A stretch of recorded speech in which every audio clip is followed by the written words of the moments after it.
I saw this tweet too by Ruben Abati. Ruben Abati, as we all know, is one of the key henchmen in the Arise television, Arise News.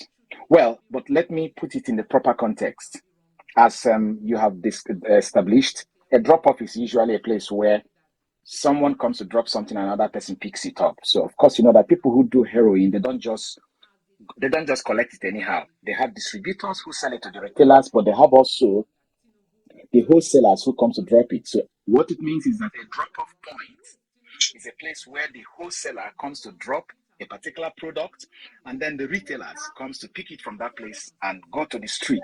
So all those people who go to the street and hand it over to the people who consume it, picks it from a certain point, and when they are done, they return the money to that place or to any other place they ask to go and return the money, and the wholesaler, it's just like a system of what is called supply chain management. Supply chain management. In any business, there's always a supply chain management, from the production to the transportation to the middlemen and all this. So the drug business is something we know that is a well-organized business. It's well organized. The cocaine that is probably sold on the street of Lagos was either the heroin sold on the street of Lagos is probably manufactured in Pakistan, and from Pakistan it goes to US, and from or to Brazil, just like that. So it's understandable. But the question we need to ask is this a new discovery? The answer is not yes, and it is not no. But let me clarify.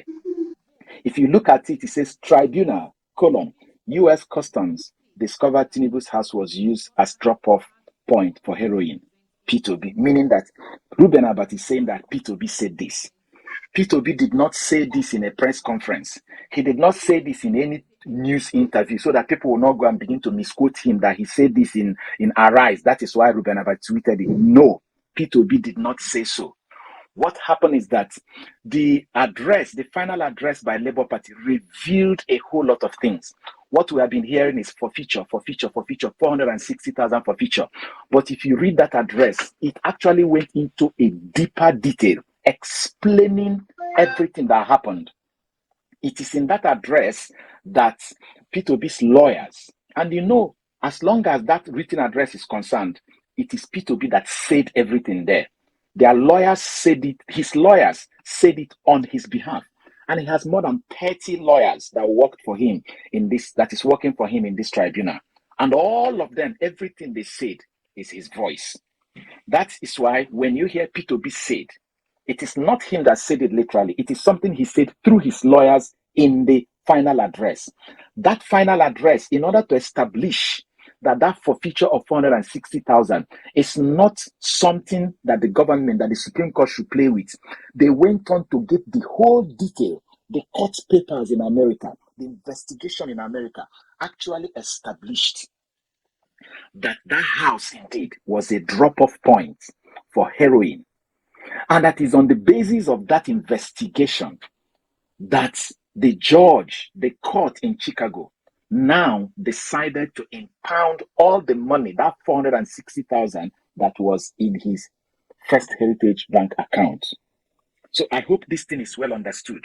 I've been able to establish three things. Number one, the petition, as we have been discussing, was detailed, very, very detailed. That's why I said yesterday that it will take external pressure or threats to even life or family members of the judges for them not to drop a big hammer during in their judgment, because the revelation in that 44 pages is so detailed that any lawyer at all that believes that this our country, Nigeria, should get a breath of fresh air will answer the prayer of Peter Obi.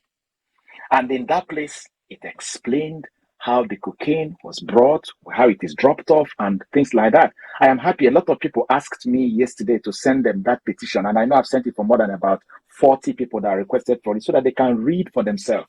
We sifted out the things that has to do with the argument of the other people, but we also didn't explain that there were some other hidden information that damaged APC and their candidate. And from that place, that Ruben Abati picked this one. So, which is more like Ruben Abati is trying to highlight certain information that is very, very important that people have not known. Labour Party is not just saying, oh, there was a forfeiture. They went on to explain the details, how it started, what led to the investigation, and what led to the court giving the judgment that warranted the forfeiture. In a bid to establish that that was a criminal forfeiture, which someone who committed that kind of offense, no matter how many years it has been, does not have any right whatsoever to be a president in Nigeria. So that is it. So you said you've been able to establish 3 things when you initially spoke. Please just outline them for us, please. The first one is that the written address by Labour Party was so detailed that it included this thing we saw here now. Many people didn't even know, but it is in it. Secondly is that Peter Obi did not say this as per being in a press conference or in a tweet, in a chat, or in a telephone conversation, so that people will not go and begin to say, oh, that he's scandalizing the sitting president, talking nonsense. He didn't say it that way. He said it through his lawyers in the written address, and his lawyers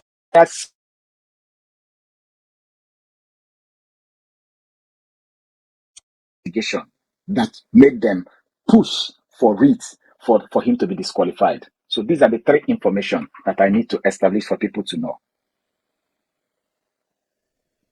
So good, you have made that point very clear. So it's not as if Peter Obi came out to say that Tinubu's house was used as a drop-off point. Yes. It's just that it's part of the address that has been released by his counsels. So that's one of the things he said there. And that is where Ruben Abati took his title from. So I hope that is clear. But this is part of the findings of the Labour Party Council. So because they went deep.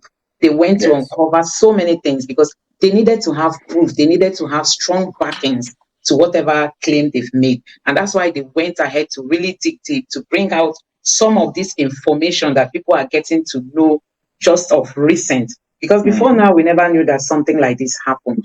But you can see them adding it in their address. So it's now left for the councils to Tinubu and the APC to come out to tell the tribunal that this actually happened or it didn't happen. Sorry, they can't even. The door is closed.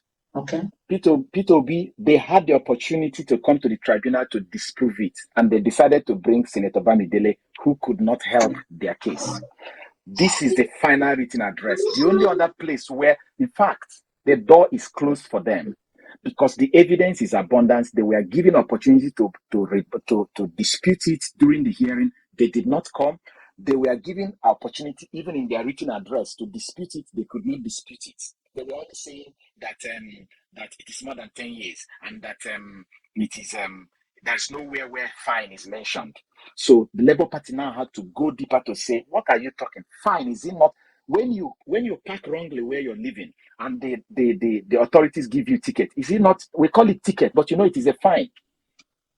We know it is a crime. We know that you have defaulted. So in order to establish that all these things, APC is playing it down, that it is not an issue to play down, that this was a very serious issue of money laundering, narcotics trafficking, to the extent that this building, this house, which the person put on register as his residential address, was the exchange where the wholesaler comes to drop and the retailers comes to pick. Nigerians didn't know this detail, but Labour Party is bringing it up. And they're not bringing it up as a news item. They are bringing it up as evidence in courts.